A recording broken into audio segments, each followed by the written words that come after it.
Halo semua, nama saya David dan di video ini saya ingin review produk yang barusan saya beli kira-kira seminggu yang lalu, Soundcore Q30 dari Anker. Ini adalah headphone yang saya pakai sekarang ini.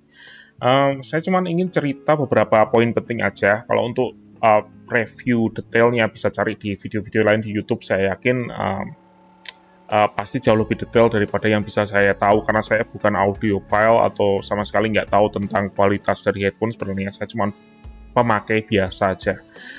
Mungkin saya mau jelasin beberapa pro dan minusnya aja ya.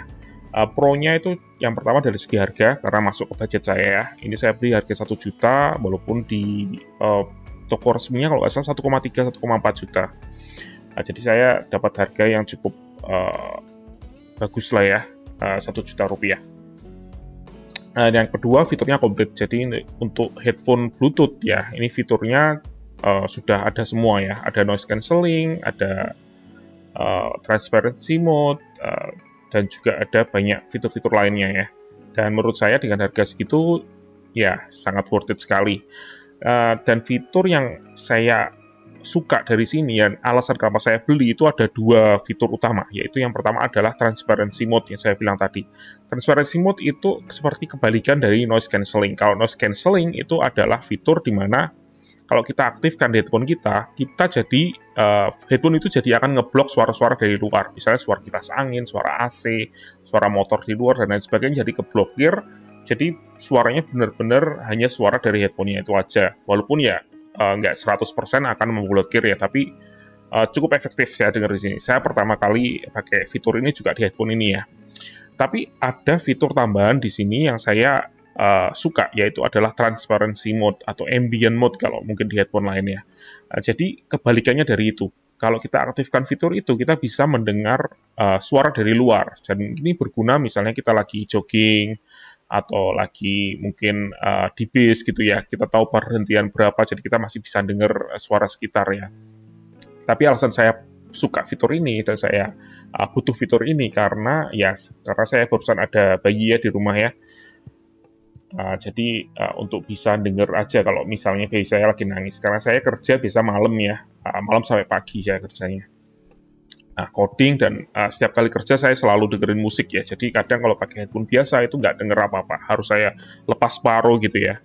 Kayak gini lah, saya lepas separuh untuk dengerin suara sekitar dan saya ngerasa kurang nyaman. Dan dengan adanya ini, saya bisa dengerin suara sekitar, bahkan lebih detail daripada ketika saya pakai. Nggak tahu, mungkin saya budek sebagian, saya juga nggak tahu. Tapi waktu saya aktifkan transparency mode, bahkan kayak suara jam yang saya nggak terlalu denger ya, TikTok gitu ya, itu ketika saya aktifkan transparency mode itu malah jadi kedengaran lebih jelas gitu. Jadi ya itu berguna sekali. Dan ternyata ini membantu juga ketika kita lagi meeting, lagi Zoom meeting dengan menggunakan headphone ya. Kadang kalau kita lagi meeting atau lagi video call gitu ya, kalau kita pakai headphone itu kita nggak bisa dengar suara kita sendiri. Jadi kayak gimana ya, kayak budek gitu ya. Dengan pakai ini saya bisa dengar suara saya sendiri dengan lebih jelas ya. Jadi fitur yang pertama itu ya, transparency mode, fitur yang keren banget.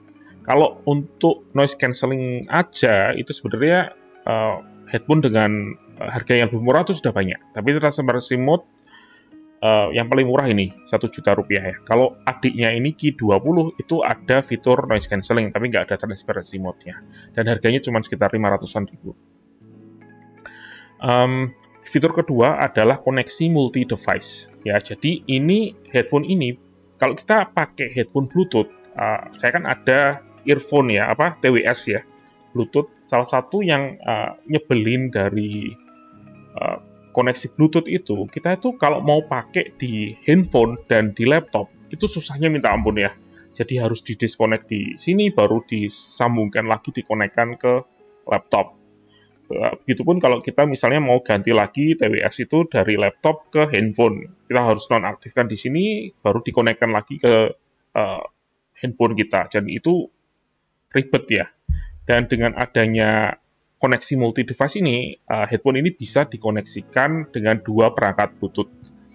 Jadi, saat ini saya koneksikan ke handphone saya dan ke laptop saya. Jadi, misalnya saya dengerin musik dengan YouTube Music di handphone saya, Nah, tapi ketika mau Zoom meeting, saya tinggal pause atau stop musiknya di sini, saya hidupin Zoom dan langsung connect dengan aplikasi yang ada di laptop saya. Jadi bisa connect ke dua device sekaligus. Dan ini sangat membantu. Tapi ya dua device ini gantian ya. Asalkan yang salah satunya di pause musiknya, yang satu akan aktif gitu ya.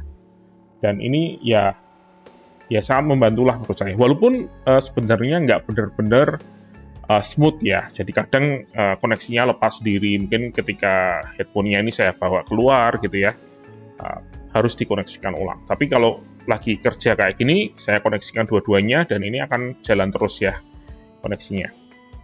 Dan itu sangat membantu.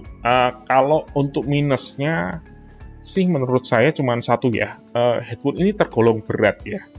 Jadi dengan headphone saya sebelumnya, saya ada headphone Sennheiser, semuanya pakai kabel dan Audio Technica. Dua-duanya itu cukup ringan dan ini cukup berat.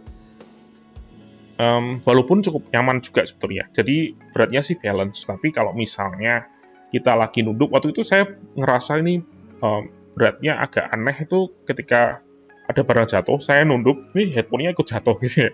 Jadi lepas dari kepala saya. Karena beratnya itu nggak ngunci di telinga saya ini ya. Tapi ya selain itu sih nggak ada kendala sih. Sampai seminggu ini saya pakai setiap hari beberapa jam sehari. Jadi ya cukup oke lah, cukup puas dengan pembelian saya untuk headphone baru saya ini. Walaupun ya sekitar 6 bulan yang lalu saya barusan beli headphone juga ya. Awal tahun kemarin saya beli headphone Audio Technica dan akhirnya upgrade juga ke headphone Bluetooth dengan noise cancelling.